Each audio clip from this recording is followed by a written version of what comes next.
Subscribe करें और bell दबाएं ताकि कोई खबर रह न जाए।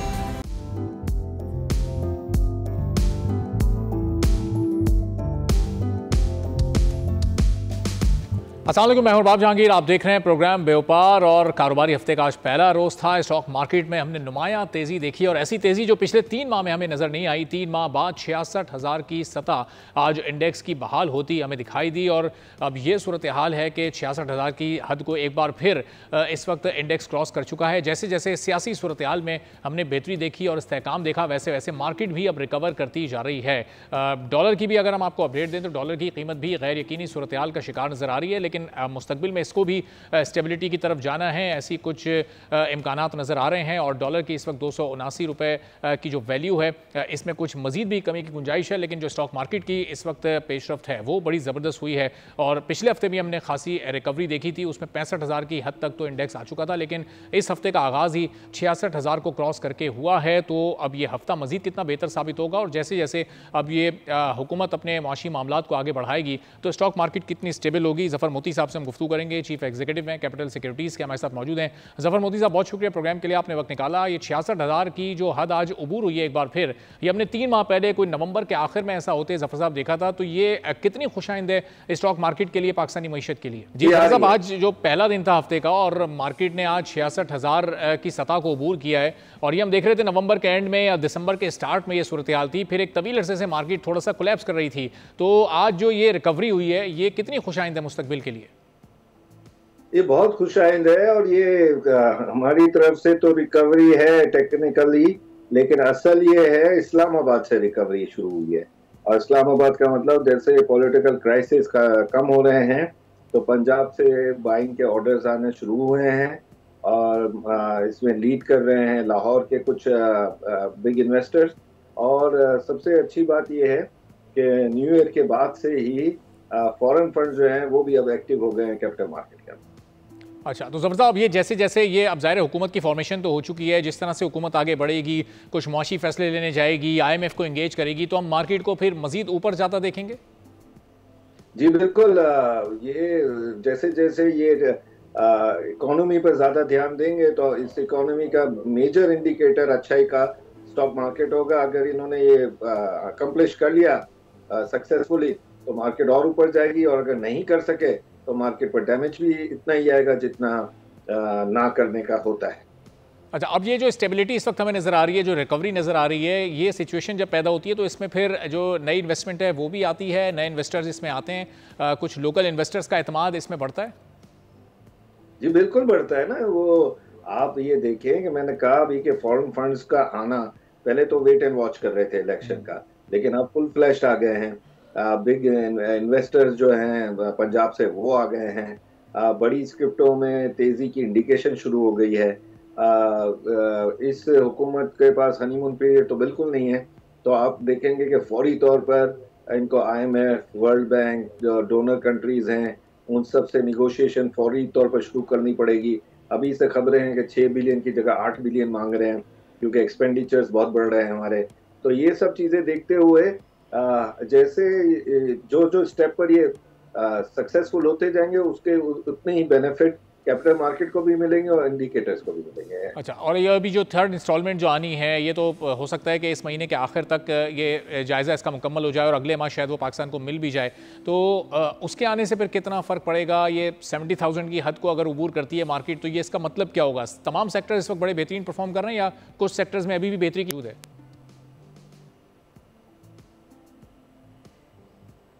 जफर साहब से भी हम बात करेंगे। जफर मोती साहब, चीफ एग्जीक्यूटिव कैपिटल सिक्योरिटीज़, हमारे साथ मौजूद हैं और कह रहे हैं कि जैसे जैसे अब सियासी इस्तेहकाम की खबरें इस्लामाबाद से और पंजाब से सामने आई हैं तो वैसे वैसे ही मार्केट ने थोड़ी स्टेबिलिटी की तरफ बढ़ना शुरू किया। तो जफर साहब, ये जो अब थर्ड इंस्टॉलमेंट IMF की जो कुछ हफ्तों में पाकिस्तान को मिलनी है, 1.2 अरब डॉलर जो पाकिस्तान के पास आने, तो ये कितने इस वक्त अहम होंगे? ये मार्केट को किस ऑल टाइम हाई पर लेकर जाएंगे और इसके बाद फिर क्या सूरत हाल पैदा होती है? आप देख रहे हैं ओवरऑल बेहतरी की तरफ जा रही है पाकिस्तान की मईशत? जी बिल्कुल जारी है बेहतरी की तरफ, और ये बेहतरी की तरफ कंटिन्यूस रहेगी प्रोवाइडेड कि कैपिटल मार्केट के लिए अच्छी खबरें आती रहें इस्लामाबाद से। अच्छा, पॉलिटिकल स्टेबिलिटी, इसका मतलब आप ये कह रहे हैं कि इसके बड़ी ज़रूरी है। कोई सियासी अदम इस्तेहकाम ना हुआ तो फिर ये इंडेक्स कहाँ तक जा सकता है? अभी हम इसको 66 पर देख रहे हैं, और इसका मतलब क्या है कि तमाम जो इस वक्त सेक्टर्स हैं वो बड़े बेहतर परफॉर्म कर रहे हैं? जी बिल्कुल, वो कर रहे हैं बेहतर परफॉर्म। और इस्लामाबाद से खबरों का मेरा मकसद ही ये है, वहाँ से कोई फैक्ट्री तो लगी हुई नहीं है, एक ही फैक्ट्री लगती है वहाँ पर। वो फैक्ट्री से खबरें आती रहेंगी तो अच्छी खबरें आएंगी तो अच्छे ही लगेगा। अब एक और खबर भी है कि शायद इन्फ्लेशन को कंट्रोल की बात कर रहे हैं, तो अगर इन्फ्लेशन कंट्रोल हुआ तो क्या 3 मॉनेटरी पॉलिसी में स्टेडी रखने के बाद क्या गवर्नमेंट कुछ सांस लेने के लिए इंटरेस्ट रेट कम करेगी कि नहीं, ये खबर भी हमारी मार्केट के लिए बहुत जरूरी है। ठीक है, चलिए, बहुत बहुत शुक्रिया ज़फ़र मोती साहब, चीफ एग्जीक्यूटिव कैपिटल सिक्योरिटीज़ हमारे साथ मौजूद रहे थे कि अब निगरान हुकूमत ने तो अपने दौर में इंटरेस्ट रेट में कमी नहीं की। अब देखना यह है कि मुंतखब हुकूमत इंटरेस्ट रेट को कम करती है नहीं, और अगर ये कमी होती है तो इसके भी फिर बेहतर असरात मार्केट पर मरतब होंगे। और साथ साथ SIFC के थ्रू जो इक़दाम उठाए जा रहे हैं वो भी मुल्की मईशत पर बड़े मुस्बत असरात मरतब कर रहे हैं। मुल्की तजारती खसारे में कमी का रुझान अब बरकरार है, और ये बड़ी हौसला अफजा बात है। इदारे शुमारियात की रिपोर्ट सामने आई है जिसके मुताबिक इस रवां माली साल के पहले 8 माह में तजारती खसारा 30% कम हो गया। इस पर एक रिपोर्ट देखिए, फिर वापस आएंगे, मेहमान का आपसे तारुफ करवाएंगे और गुफ्तगू का आगाज़ करेंगे। तो ये SIFC के वो इक़दाम हैं जो कि लिए जा रहे हैं, लेकिन इसके साथ साथ अब हुकूमत को IMF के प्रोग्राम में जाना है, और IMF ने अब एक नई डिमांड अपने इस वक्त पाकिस्तान के सामने रख दी, और मुख्तलिफ अशिया पर 18% GST नाफिज करने का मुतालबा IMF की जानिब से किया गया। अब इन अशिया में खुराक, अद्वियात शामिल हैं, पेट्रोलियम मसनूआत शामिल हैं, स्टेशनरी शामिल है। IMF की अगर सिफारिशात को मान लिया जाता है तो फिर यकीनी तौर पर महंगाई बढ़ेगी और एक आम आदमी पर इसका बहुत ज़्यादा बोझ पड़ेगा। IMF ने तनख्वाहदार और गैर तनख्वाहदार तबके पर टैक्स बढ़ाने का भी मुतालबा सामने रख दिया है। अब साथ साथ FBR को भी टैक्स का बोझ दुगना करने की सिफारिश कर दी गई है। अगर ये तमाम इक़दाम हुकूमत की जानिब से उठाए जाते हैं तो लॉन्ग टर्म में पाकिस्तान की इकॉनमी को क्या फ़ायदा होगा, एक आम आदमी पर महंगाई का बोझ कितना ज़्यादा पड़ेगा और हालात कितने मुश्किल हो जाएंगे, इस पर हम गुफ्तगू करेंगे। मोहम्मद शाफ नजीब साहब रिसर्च फेलो हैं, पाइड के Pakistan institute of development economics से हमारे साथ मौजूद हैं। शाफ साहब, बहुत शुक्रिया प्रोग्राम के लिए, आपने वक्त निकाला। ये जो IMF की नई डिमांड है, अगर इसको पार्शली भी गवर्नमेंट मान लेती है, इसमें से थोड़ी चीज़ों पर भी ये टैक्स आयद कर दिया जाता है, GST, जो कि पाकिस्तानी अवाम और कौम तो पहले इतना ज़्यादा टैक्स दे रही है, तो ये आने वाले दिनों में महंगाई कहाँ तक जा सकती है? पहले हम इसकी कोई 26, 27, 28% को देख रहे हैं कि वहाँ तक ये पहुँच चुकी है। देखिए, बिल्कुल आपने दुरुस्त फरमाया। अभी पिछले 2 महीने में हालांकि इन्फ्लेशन या महंगाई जो है उसकी शरह काफ़ी ज़्यादा है अभी भी, लेकिन पिछले 2 महीनों में उसमें थोड़ी सी कमी हमें नज़र आई कि जनवरी के मुकाबले में तकरीबन 28% से कम होकर वो तकरीबन 23.1% पर आई। लेकिन जिस तरह से हम देख रहे हैं कि फ्यूल की प्राइसेस बढ़ती जा रही हैं और अब IMF की जो नई शराइत आएंगी उसका भी जो इम्पैक्ट आएगा, उससे तो आगे यही एक्सपेक्ट किया जा सकता है कि महंगाई में मजीद इजाफा होगा और आम आवाम के लिए जो है मुश्किलात में इजाफा होगा। और ये नई आने वाली हुकूमत के लिए भी मेरे ख्याल से एक बहुत बड़ा, जिसे कह सकते हैं कि इम्तिहान है, क्योंकि उन्होंने अगला बजट भी बनाना है, वो पेश करना है उन्होंने अगले एक क्वार्टर में। उसके साथ साथ IMF के साथ एक नए प्रोग्राम में जाना है। जिस वक्त हमने जुलाई में IMF के साथ 9 महीने का स्टैंड बाय अरेंजमेंट किया, ये बात उसी वक्त कंफर्म थी कि हमें दोबारा एक नया IMF प्रोग्राम लेना पड़ेगा, और ये इस हुकूमत के चैलेंजेस में से एक है। लेकिन इस वक्त हालात जो हैं वो बड़े कठिन लग रहे हैं, काफ़ी मुश्किल हैं। IMF से हमें एक टेम्पररी सपोर्ट मिलती है जब भी हम उसके पास जाते हैं, लेकिन IMF से हमारे मसाइल हल नहीं हो सकते। मसाइल हमने खुद हल करने हैं। आज वजीर आज़म ने हल्फ उठाया है, और बहुत अहम होगा कि वजीर आज़म और हुकूमत पूरी जो है वो क्या मौशी प्लान देते हैं, क्योंकि जब तक हम एक होम ग्रोन रिफॉर्म का निज़ाम, रिफॉर्म प्रोसेस नहीं शुरू करेंगे, हम बार बार IMF के पास जाते रहेंगे, हम बार बार मुख्तलिफ मुल्कों के पास उनके दर पे जाते रहेंगे थोड़ा बहुत कर्जा लेने के लिए, लेकिन हमारे मसाइल, मुश्किलात खास तौर पे अवाम के लिए जो हैं वो इसी तरह बढ़ते जाएंगे अनटिल अनलेस ऐसा हो कि हमारी जो हुकूमत है, जो भी हो, आज के बाद जो आने वाली हुकूमतें होंगी, जब तक वो कोई एक रिफॉर्म प्रोसेस का आगाज नहीं करेंगे। सही। अब शाह साहब, ये गवर्नमेंट्स के पास क्या रिफॉर्म प्रोसेस है और क्या उनके पास प्लान है, वो तो आने वाले दिनों में हमें पता चल ही जाएगा। लेकिन ये जो IMF की ये सख्त शराइत हैं, ये इसकी वजह आपकी क्या समझ आ रही है? क्या पाकिस्तान चूंकि एक बड़ा प्रोग्राम एक्सपेक्ट कर रहा है तो उसको देखते हुए शराइत को ज़्यादा सख्त किया गया? देखिए, शराइत को सख्त करने की वजह यह है कि हमारे मसाइल बढ़ गए हैं। आईएमएफ क्यों कहता है हमसे कि हम अपने टैक्स रेट्स बढ़ाएं, हम अपने बिजली के निर्ख बढ़ाएं, बाकी इस तरह के इकदाम करें, क्योंकि हमारा खसारा बहुत ज्यादा फैलता जा रहा है। और आईएमएफ के पास हम जाते इसीलिए हैं कि हमारे पास अब और कोई जरिया आमदन का, ये पैसे इकट्ठे करने का, डॉलर्स लेने का नहीं होता, जो हमारा गैप बढ़ चुका होता है। और आईएमएफ फिर ये शराइत इसीलिए रखवाता है ताकि वो खसारा कम किया जा सके। इस वक्त हुकूमत पे जो है तकरीबन 65 खरब रुपए का जो है वो टैक्स है, जिसमें हमारा डोमेस्टिक और एक्सटर्नल डेट दोनों शामिल हैं। और अब ये मजीद बढ़ेगा, हमने उसकी भी पेमेंट्स करनी है। फिर आईएमएफ ने अपनी जनवरी में जो पाकिस्तान की कंट्री रिपोर्ट दी, उसमें उन्होंने पहले जहां पे वो 2.5% की ग्रोथ एक्सपेक्ट कर रहे थे इस माली साल में, अब उन्होंने कहा कि ये 2% होगी। और इन शराइत का मजीद सख्त होना जो है वो भी उससे लिंक्ड है, क्योंकि उनको ये लग रहा है कि पाकिस्तान की इकोनॉमिक ग्रोथ जो उनको जुलाई में लगता था उसके मुकाबले में कम होगी, जिस वजह से जो टैक्स है, जिस वजह से ओवरऑल इकोनॉमिक एक्टिविटी का जो इंपैक्ट है, जो आमदन मुल्क की और हुकूमत की होगी, वो भी कम होगी। इसलिए अगर एक नया प्रोग्राम पाकिस्तान को चाहिए, मजीद कर्जा आईएमएफ से चाहिए, तो उसके लिए पाकिस्तान को इस तरह के इकदाम लेने पड़ेंगे। और आईएमएफ इन पे जो है, जैसे कह सकते हैं कि आईएमएफ ये रेकमेंड तो शाह साहब, इसका मतलब ये अब ये नई हुकूमत को जो अभी अगला बजट बनाना है, तो उसके लिए वक्त भी बहुत कम है, कोई सिर्फ कुल मिला के कोई 2-2.5 महीने का ही वक्त है। अब इन सारी सिफारिशात को मद्देनज़र रखते हुए ही फिर उस पर होमवर्क किया जाएगा। ज़ाहिर है इसमें से कुछ को पूरा करने की भी बजट में कोशिश की जाएगी, और फिर इसका मतलब उस बजट में आवाम के लिए तो कोई रिलीफ नहीं होगा, स्पेस ही नहीं है गवर्नमेंट के पास। देखिए, बिल्कुल आपने दुरुस्त फरमाया। अगर हम माली साल 2023-24 का बजट उठा के देखें, तो उस वक्त हुकूमत के जो टारगेटेड टैक्स रेवेन्यूज थे, यानी कि हुकूमत एक्सपेक्ट कर रही थी कि हम इतने रेवेन्यू इकट्ठे करेंगे, उसका 75% जो है वो सिर्फ कर्जों की अदायगी में जाना था।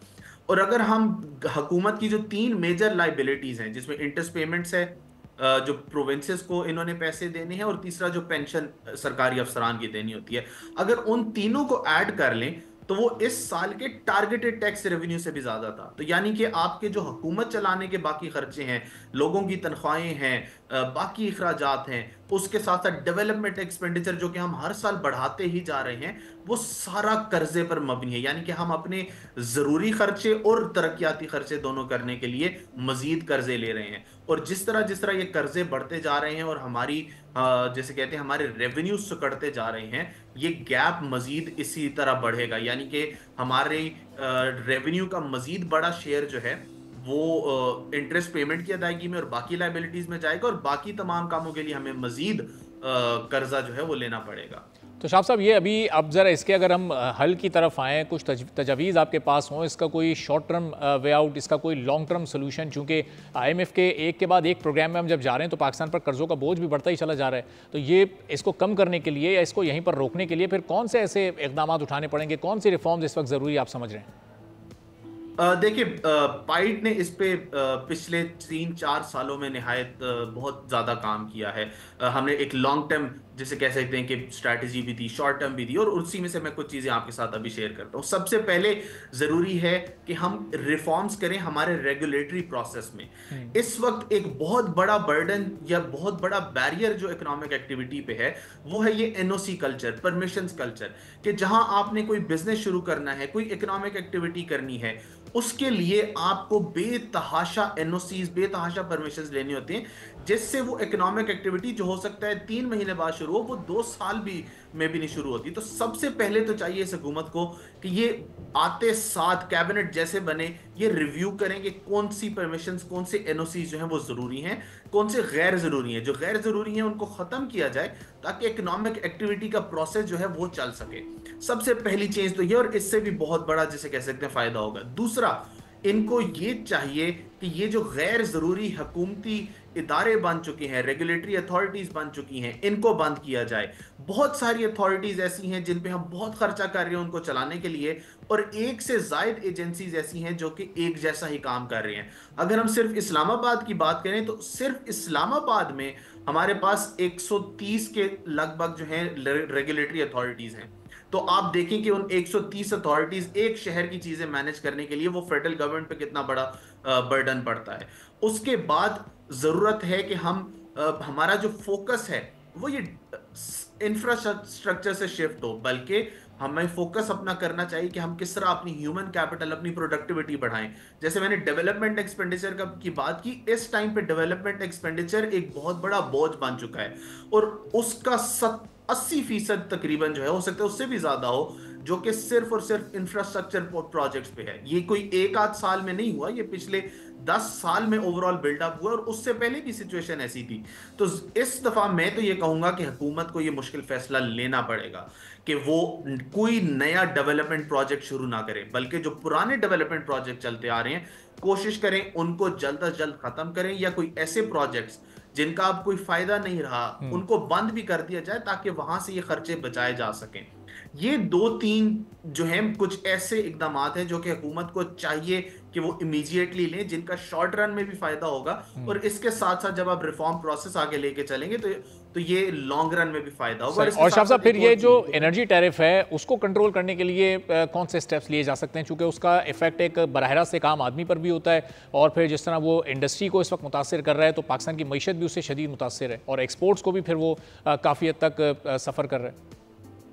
बिल्कुल, देखिए एनर्जी पाकिस्तान का एक बहुत बड़ा इशू बन चुका है और हम इस इशू को सिर्फ देख रहे हैं, या जो ज्यादा बात होती है वो होती है सर्कुलर डेट के तनाजुर में।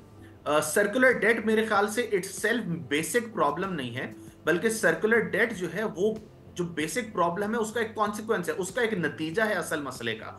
और आईएमएफ भी, जिसपे हम बहुत क्रिटिसाइज आईएमएफ को करते हैं कि आईएमएफ हमेशा बात करता है कि जी टैरिफ बढ़ा दें आप बिजली का, ताकि आपका जो कलेक्शन और जैसे कहते हैं कि आपका जो टैरिफ है उसका फर्क कम हो, आपकी कलेक्शन बेहतर हो, सर्कुलर डेट। लेकिन ये मसला यहाँ टैरिफ का नहीं है, एनर्जी सेक्टर का मसला गवर्नेंस का मसला है।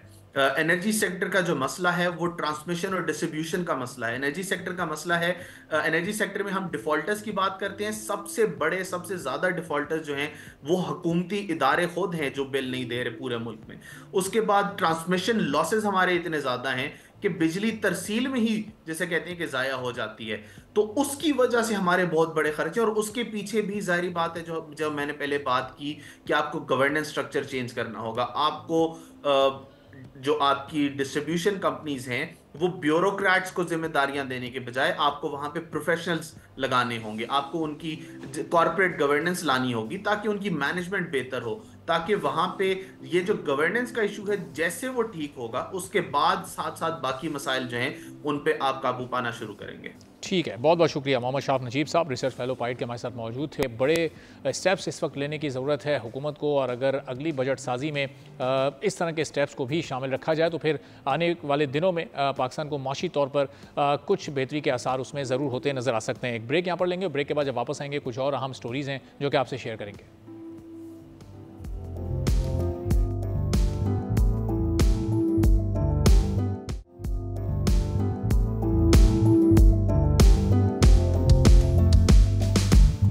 एक बार फिर आपको प्रोग्राम में खुशामदीद कहेंगे। और गाड़ियों की कीमतें इस वक्त आसमान से बातें कर रही हैं। पाक सुजुकी ने भी अपनी गाड़ियों की कीमतें बढ़ाई हैं और एक बड़ा इजाफा हमें इसमें देखने को मिला है, जहां 800 सीसी की जो गाड़ियां हैं उसकी कीमत में तकरीबन 80,000 रुपये से ज़ायद का इजाफा किया गया, और जो 1000 सीसी की गाड़ियाँ हैं उसमें 1,80,000 रुपये का इजाफा कर दिया गया है। यानी अब 800 सीसी गाड़ी भी 30 लाख से ज़ायद कीमत में एक आम शख्स को मिलेगी, और जो 1000 सीसी की गाड़ियाँ उनकी कीमत अब 45 लाख से भी ऊपर जा चुकी है।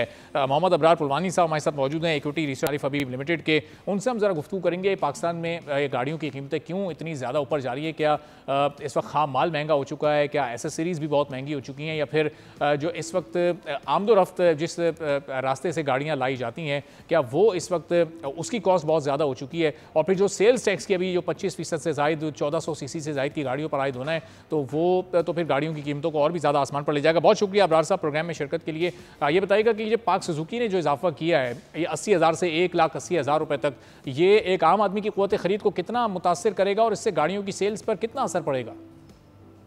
सबसे पहले तो हम डिस्कस कर लें तो देखें प्राइसेस का ऐसा बहुत ज़्यादा हाइक नहीं हुआ। अगर हम देखें तो ये प्राइसेस होल्ड पे थी काफ़ी पिछले 5-6 महीने से, और अभी जो रिसेंटली ये हाइक आया है ये मोर देन एक्सपेक्टेड था, क्योंकि आपकी जो है रॉ मटेरियल कॉस्ट, आपकी जो इम्पोर्ट कॉस्ट है वो बढ़ी है, और क्योंकि ऑटोमोबाइल मैन्युफैक्चरर्स जो हैं वो प्राइसेस को पास ऑन नहीं कर पाए थे कुछ टाइम से, और गिवन दैट कि अभी मूविंग ऑन हालात थोड़े से हम देखते हैं कि इंटरेस्ट रेट कट होता है तो हालात बेहतर होंगे। देयरफॉर ये प्राइसेस का हाइक जो है वो काफ़ी हद तक एक्सपेक्टेड था और ये डिमांड को कोई एज सच हिट नहीं करेगा क्योंकि डिमांड ऑलरेडी काफ़ी हिट हो चुकी है। वो ऑलरेडी 50% डाउन है ऑटोमोबाइल सेल्स आपकी, तो यहाँ से फर्दर ऑन ज़्यादा डिक्लाइन लगता नहीं है। तो अबर साहब, ये आप कह रहे हैं कि 5-6 महीने से एक्सपेक्टेड था लेकिन ये होल्ड किया हुआ था, तो क्या अब हर 2-3 माह में ये गाड़ियों की कीमतें हम इसी तरह बढ़ते देखेंगे? और 2 लाख रुपए अगर ये 180 को हम राउंड ऑफ कर लें तो ये 2 लाख रुपए का इजाफा, ये कोई मामूली इजाफा तो नहीं है एक आम आदमी के लिए? देखिए, इन्फ्लेशनरी इम्पैक्ट तो अगर आप देखें ना तो हमारी इन्फ्लेशन काफ़ी ज़्यादा है और ऑटोमोबाइल असेंबलर्स पे भी ऑब्वियसली बात है कि ये इन्फ्लेशन का इम्पैक्ट आ रहा है। इनकी जो करंटली एडमिनिस्ट्रेशन कॉस्ट है, फिर इनकी जो डिस्ट्रीब्यूशन कॉस्ट है, वो उस हिसाब से बढ़ रही है। बट अगर ये प्राइसेस नहीं बढ़ाते हैं यहाँ पे तो इनकी प्रॉफिटेबिलिटी काफ़ी हिट होती है। देयरफॉर इनको ये प्राइसेस बढ़ानी थी। और ऑब्वियसली अगर छोटी गाड़ी हम देखें जो कि करंटली 800 सीसी गाड़ी है, उनके लिए काफ़ी बड़ा इम्पैक्ट है। बट जो कस्टमर्स हैं, but as far as assemblers की बात है, गाड़ियों के मैन्युफैक्चरर्स की बात है, तो उनके लिए ये थोड़ा सा फीजेबल होगा यहाँ से। अच्छा, अब ये कीमत जो बढ़ रही है, अब ये असेंबलर्स के खाते में ये जा रही है बढ़ी हुई कीमत, या फिर ये मैन्युफैक्चरर्स के पास ही जा रही है? इसका फ़ायदा किसको हो रहा है, इसका नुकसान किसको हो रहा है? ज़रा अगर इस पर भी आप रोशनी डालें थोड़ी सी। जी देखिए, ये सबसे इसका बेनिफिट जो है वो असेंबलर्स के पास ही जा रहा है और कंज्यूमर्स के एंड पे तो आपको पता है कि डिमांड थोड़ी सी हिट होगी बिल्कुल इससे, बट ये बेनिफिट स्ट्रेट अवे कंपनी के पास जाएगा। ये अगर आप बात करते हैं जीएसटी की ना, तो फिलहाल जीएसटी इम्प्लीमेंट नहीं हुआ, उसका ऑफिशियली कोई एसआरओ नहीं आया, जो कि हम बात कर रहे हैं 18% से 25% वाली, तो वो ऑफिशियली अभी तक इम्प्लीमेंट नहीं हुआ। और जब वो इम्प्लीमेंट होगा भी तो वो 800 सीसी की जो गाड़ियां हैं उन पर और उनसे ऊपर की गाड़ियों पे होगा। बट वो तो 1400 सीसी के उसकी खबर आ रही है कि 1400 सीसी से 1400 सीसी से नीचे वाली गाड़ियों पे होगा, बट गाड़ी की प्राइस जो है वो 40 लाख से जो ऊपर होगी उन पे होगा, तो उसमें ऑल्टर फॉल नहीं करती है। ठीक है, तो जो पाकिस्तानी असेंबलर्स हैं इस वक्त अबरार साहब, ये उनके लिए भी नागुज़ीर हो चुका है कीमतें बढ़ाना? जी, जो पाकिस्तान में असेंबलर्स काम कर रहे हैं, जो पाकिस्तान में प्लांट्स लगे हुए हैं, क्या उनके लिए भी इस वक्त बहुत ज़रूरी हो चुका है कीमतें बढ़ाना? देखिए, ये पाकिस्तानी असेंबलर्स की तरफ से ही हुआ है। ऑब्वियसली ये एक बेसिकली गाड़ियाँ जो पाकिस्तान में असेंबल ही होती हैं, तो जो भी इन्फोर्समेंट है वो यहाँ के थ्रू ही होती है, it's not from international side. और ये जो रॉ मटेरियल है इसका, ये जो एसेसरीज हैं, ज़ाहिर है फिर ये भी ऑटोमेटिकली ये महंगी हो जाती हैं, फिर पहले ये महंगी होती हैं और फिर बाद में असेंबलर्स कीमतें बढ़ाते हैं, ये प्रोसेस क्या होता है? जी बिल्कुल, देखिए सबसे पहले तो आपकी रॉ मटेरियल वो महंगी होगी। जैसे कि ऑटोमोबाइल है तो उसकी रॉ मटेरियल स्टील है, तो इंटरनेशनली जब स्टील की प्राइसेस बढ़ती हैं तो उसका इम्पैक्ट आता है आपकी प्राइसेस पे कार्स की। और इसके अलावा हम पाकिस्तान में अगर देखें तो यहाँ पे आप रॉ मटेरियल सीकेडी की यूनिट से इम्पोर्ट करते हैं, तो जैसे ही आपकी करेंसी डेप्रिशिएट होती है तो आपकी रॉ मटेरियल कॉस्ट बढ़ जाती है और यहाँ पे जो असेंबलर्स हैं उनको प्राइसेस में पास ऑन करना पड़ता है उसका इम्पैक्ट। तो अगर हम देखें तो पिछले कुछ टाइम में लाइक 3-4 महीने पहले जाए तो काफ़ी करेंसी डेप्रिशिएट हुई थी वहाँ पे और उसका इम्पैक्ट अब जाके पास ऑन हो रहा है।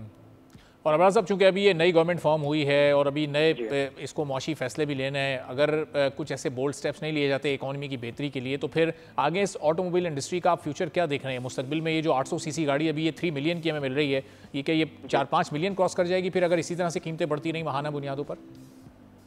देखिए, मुझे लगता है इन्फ्लेशन का जो अभी रिसेंटली अगर हम देखें तो इन्फ्लेशन नीचे आई है आपकी 23% मार्च में। तो अगर इन्फ्लेशन इसी तरह कंट्रोल रहेगी और मूविंग ऑन अगर आप मार्च में जो है वो बेसिकली इंटरेस्ट रेट कट कर हो जाता है यहाँ पे, तो वो काफ़ी पॉजिटिव मोमेंटम होगा सबके लिए ना। तो ऑटोमोबाइल की भी वहाँ से थोड़ी सी डिमांड रिकवर होगी आपकी, और फिर मुझे लगता नहीं कि एज सच कोई प्राइसेस पे इतना बड़ा इम्पैक्ट आएगा, तो काफ़ी इन्फ्लेशन कंट्रोल हो चुकी होगी। तो जहाँ तक बात की 50 लाख की, तो 50 lakh would be too much, इतना नहीं होगा। 30 से 35 लाख तक हम एक्सपेक्ट कर सकते हैं एक साल में। सही। और ये जो अभी जीएसटी की हम बात कर रहे थे 18 to 25% जिसको अभी इम्प्लीमेंट होना है, अभी वो इम्प्लीमेंट नहीं हुआ, शायद रमज़ान मुबारक के आसपास या उसके बाद इसकी इम्प्लीमेंटेशन हो, तो उसके बाद फिर इंडस्ट्री पर क्या असर पड़ेगा? और ज़ाहिर है वो भी बड़ी हद तक सेल को मुतासर करेगा, चूँकि 25% एक उसका इजाफा तो बहुत ज़्यादा हो जाएगा। जी बिल्कुल, आप सही कह रहे हैं। गवर्नमेंट जो है वो फिलहाल ऑटोमोबाइल को ऐसा देख रही है जैसे कि लग्जरी आइटम है, तो वो अपना गवर्नमेंट जो रेवेन्यू कमाती है वो जीएसटी की मद में यहाँ से भी रेवेन्यू कलेक्ट करना चाह रही है। और आप असेंबलर्स तो उससे स्टेट अवे जो प्राइसेस है उससे पास ऑन कर देंगे ये इम्पैक्ट, बट इससे डिमांड काफ़ी हद तक हिट हो जाएगी। खास तौर पे जो गाड़ियाँ हैं लोअर एंड पे, जो एक आम आदमी की पहुंच में कुछ हद तक होती हैं, उन पे भी इम्पैक्ट आ जाएगा। तो मुझे लगता है अगले कुछ 5-6 महीने ऑटोमोबाइल असेंबलर्स के लिए प्रेशर में ही रहेंगे ये लोग। ठीक है, बहुत बहुत शुक्रिया। मोहम्मद अबरार पुलवानी, रिसर्च एनालिस्ट आरिफ हबीब लिमिटेड, हमारे साथ मौजूद थे और कह रहे थे कि आने वाले अगले चंद माह में भी कीमतें इसी तरह से बढ़ती रहेंगी और गाड़ियों की कीमतें इस वक्त रुकने का नाम नहीं ले रही और LPG भी हम देख रहे हैं कि बढ़ती जा रही है, उसकी कीमत भी बेतहाशा इजाफे से अब जो ऑफिशियल उसकी कीमत है वो बड़ी दिलचस्प बात है कि 257 रुपये फ़ी किलो है और मार्केट में जो मिल रही है वो 277 रुपये फ़ी किलो मिल रही। तो ये जो 20 रुपये का इजाफा है, क्या ये असखुद कर लिया गया है? और फिर इसका एक आम आदमी पर असर ये पड़ रहा है कि जो घरेलू सिलेंडर हैं वो तकरीबन 240 रुपये महंगा हुआ है और जो कमर्शियल सिलेंडर है वो 910 रुपये महंगा हो चुका है। अब ये जो 20 रुपये का फ़र्क है, इसका जिम्मेदार कौन है? उसको रोकने के लिए क्या इकदाम होने चाहिए? इस पर हम गुफ्तगू करते हैं। इरफान खोकर साहब, chairman all Pakistan LPG distributor association के हमारे साथ मौजूद हैं। इरफान साहब, बहुत शुक्रिया वक्त निकाला। ये क्या सूरत हाल है कि असल कीमत 257 है, जो कि ज़ाहिर है वो भी ज़्यादा है, और मिल रही है 277 रुपये? जी बिल्कुल, बहुत अफसोसनाक बात है कि रमज़ान की आमद हमेशा की तरह ये इसी तरह होता है कि रमज़ान से कबल ये चीज़ें हमारे कंट्रोल से बाहर हो जाती हैं। आप देखें, इंटरनेशनल प्राइस आज 30 से $40 नीचे गई है, इंटरनेशनल कीमत नीचे गई है। यकम रमज़ान को अथॉरिटी ने कीमत कम की है, लेकिन आज हमने खुद साबका इजाफा करके कीमत बढ़ा दी है। अब बस ये मुसलमान, हमें शर्म आनी चाहिए। पूरी दुनिया में मजहबी त्यौहार आते हैं तो चीज़ें सस्ती होती है। अब देखें, पूरी दुनिया में जाएं 25 दिसंबर को सेलें लग जाती है, यहाँ पे रमजान मुबारक से कबल ही हम चीजें बढ़ाते हैं। और प्राइम मिनिस्टर ने अभी हल्फ लिया तो हमने उनको गैस माफी ने सलामी दे दी। देखें, मैंने चेयरमैन वगैरह से भी बात की है और उन्होंने मुझे इस्लामाबाद बुलवाया। मैंने उनको रिक्वेस्ट की है कि जब तक आप सप्लाई चेन उसको मॉनिटर नहीं करेंगे, जो आपने कीमत दी है, प्लांट से LPG आ रही, कोई दुकानदार कोई डिस्ट्रीब्यूटर घर में गैस पैदा नहीं करता। अब होता है क्या कि जब एक्शन होता है तो सिर्फ एक LPG डिस्ट्रीब्यूटर दुकानदार के खिलाफ होता है। बात यह है कि मैंने उनको एक ही रिक्वेस्ट की है कि पूरे 2 साल के अंदर या उससे पहले कोई किसी LPG मार्केटिंग कंपनी के खिलाफ वो कार्रवाई हुई तो मुझे बता दें। इस वक्त तकरीबन 2000 FIR सिर्फ और सिर्फ LPG डिस्ट्रीब्यूटर दुकानदार के खिलाफ पूरे पाकिस्तान में हुई है। मैंने उनको आज सुबह ये रिक्वेस्ट की है कि आप सिर्फ इस्लामाबाद में चेक करवा लें, आपने इर्द गिर्द चेक करवा लें कि आपने जो सरकारी कीमत जारी की क्या उसमें लोगों को गैस दस्तियाब है। तो उन्होंने चेक करवाया है, करवा भी रहे हैं। इंशाल्लाह कल शाम में परसों हम 2 दिन इंशाल्लाह इससे मिल रहे हैं, बैठ रहे हैं, चीजों को मॉनिटर कर रहे हैं। मैंने कहा सप्लाई चेन ठीक कर दें, आवाम को सस्ती। तो इरफान साहब, ये भी यकम मार्च को जो ओगरा की तरफ से जो नोटिफिकेशन जारी किया गया था जिसमें 10 रुपए की कमी की गई थी, वो नोटिफिकेशन तो वापस नहीं लिया गया ना, वो अपनी जगह पर मौजूद है और ये ओगरा की रेट को चैलेंज करते हुए 20 रुपए का इजाफा कर दिया गया। जी बिल्कुल, कोई रेट देखें चैलेंज, मैं समझता हूँ किसी की रेट को चैलेंज करना, उसका जवाब आना चाहिए। 2 साल में मैं और आप यहाँ बार बार टीवी पे शोर मचा के थक चुके हैं। किसी एक कंपनी का लाइसेंस, किसी को शो का नोटिस, लाइसेंस दूर की बात से कैंसिल होना या जुर्माना। बात यह है कि सारा ये आईवाशी है, ये हमेशा की तरह अभी कल फिर कीमत बढ़ेगी और रमजान से 1 दिन पहले फिर कीमत बढ़ जाएगी। बात यह है कि कितना जुल्म और ज्यादती है कि कुदरती गैस के बिल लोगों की पहुंच से दूर है। हम कह रहे हैं कि LPG हम सस्ती देंगे, गरीब बंदे की फ्यूल LPG है। बात यह है कि हम लोग शर्मिंदा हैं यहाँ बासीत मुसलमान के, हम अपने मजहबी त्यौहार से पहले भी हम जो मनमाना कीमत बढ़ा रहे हैं और हुकूमत की इस वक्त रेट बिल्कुल किसी जगह नजर नहीं आ रही।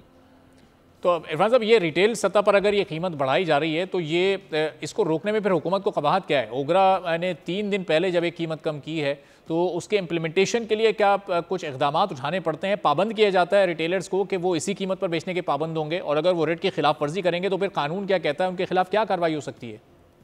जी, कानून ये कहता है कि जो ओगरा का एनफोर्समेंट डिपार्टमेंट है उसको फौरी तौर पर इन एक्शन होना चाहिए। 2 साल कबल से मैं ये सारी चीजें पीट रहा हूँ। मैंने पिछले साल CM थे मोहसिन नकवी, सारी रात के लिए उन्होंने तमाम मीटिंग की। हमने एनफोर्समेंट डिपार्टमेंट के हमारे बहुत प्यारे दोस्त हैं, उनको मैंने कहा कि कार्रवाई करें। लाहौर में 35 प्लांट ब्लैक मार्केटिंग कर रहे हैं। उन्होंने जो 3600 प्लांट था जिसको अभी लाइसेंस नहीं मिला था, जो 6 माह से बंद पड़ा था, उसको सील कर दिया। ये हमारे एनफोर्समेंट डिपार्टमेंट की कारस्तानियां हैं। ये सारी चीजें मैं इंशाल्लाह आने वाले दिनों में एक्सपोज करूंगा, प्राइम मिनिस्टर साहब से मिलकर भी, चेयरमैन ओगरा से मिलकर भी, कि हमारा एनफोर्समेंट डिपार्टमेंट क्या सिर्फ जो बंदा बोले मुझे सिर्फ वो सख्त टाइट करने के लिए, ताकि इसको टाइट किया जाए। फलां जगह मेरा, अगर आपने से मेरा तल्लक मैं कह दूं यार ये मेरे दोस्त हैं, तो आपको उसकी सजा मिलनी। यानी बात यह है कि यहाँ पे आवाज बिगड़ चुका है सर। इस वक्त जो अवाम को कुदरती गैस के बिल आए हैं, मैं दावे से कहता हूँ अगर हम इसको मॉनिटर करें। हम कुदरती गैस से सस्ती एलपीजी घर घर पहुंचाएंगे, ये मेरा दावा है। लेकिन यहाँ पे हमें जो रूल और रेगुलेशंस हैं ओगरा के बने हुए, जो मिनिस्ट्री पेट्रोलियम के बने हुए कवानीन है, उस जो एलपीजी पॉलिसी 2024 आ रही है उसमें तरमीम की जरूरत है, उसमें काम करने की जरूरत है। जो नोटिफिकेशन ओगरा की जानिब से जारी किया गया था जिसमें 10 रुपए कमी की गई थी, उसमें भी तो तमाम खर्चे, वो तमाम मुनाफा उसको मद्देनजर रखकर ही वो कीमत उसका तयन किया गया होगा ना, यानी उसमें भी मुनाफा शामिल था तमाम दुकानदारों का। सर बिल्कुल, डिस्ट्रीब्यूटर का, मार्केटिंग कंपनी का मार्जिन शामिल है। इस पे मैं आपके तो से एक बात रिक्वेस्ट जो मैं ओगरा से रिक्वेस्ट मैंने की हुई है, मार्केटिंग कंपनी का जो डिस्ट्रीब्यूटर का जो मार्जिन है वो एक जगह पे है, उसको बिल्कुल अलग कर दें। आपको पता चल जाएगा कौन लूट रहा है। डिस्ट्रीब्यूटर लूट रहे हैं, मार्केटिंग कंपनीज ब्लैक मार्केटिंग कर रही है, उनका मार्जिन अलग अलग कर दिया जाए। ये हमारे से वादा चेयरमैन साहब ने किया हुआ था।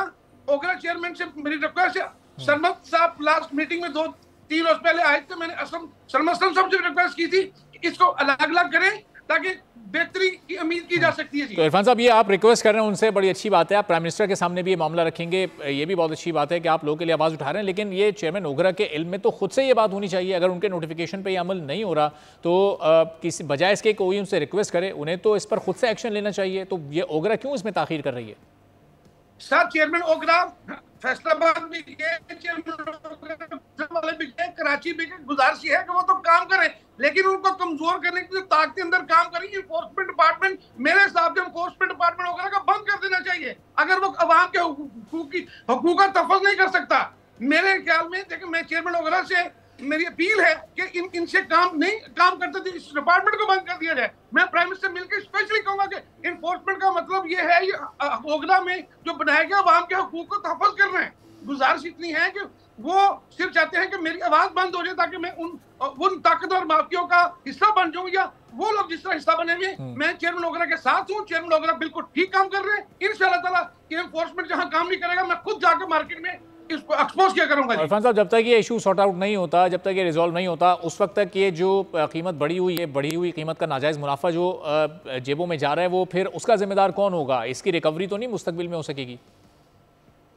देखिए सर, मैं फिर कह रहा हूँ सप्लाई चेन जहां से चलती है, कराची से खैबर जहां से भी चलती है, लोकल गैस की मुसावी तकसीम कर दे, नंबर 1। नंबर 2, प्लांटों से एलपीजी आती है दुकानों पे, प्लांटों से कीमत जो ओगरा की है सरकारी कीमत को यकीनी बना दे। मैं जिम्मेदार हूँ, अगर फिर कोई करे फिर मैं जिम्मेदार हूँ। ये चीजें ये जो स्टेट जिम्मेदार है वो अपना काम करे, हम स्टेट्स के साथ मिलकर अपना काम करें, फिर अवाम को रिलीफ मिलेगा। आप ठीक है, चलें, बहुत बहुत शुक्रिया इरफान खोकर साहब, chairman all Pakistan LPG association हमारे साथ मौजूद थे और कह रहे थे कि इस मामले को वो आगे प्राइम मिनिस्टर के सामने भी रखेंगे। आज के प्रोग्राम से इजाजत दीजिए, अल्लाह हाफिज़।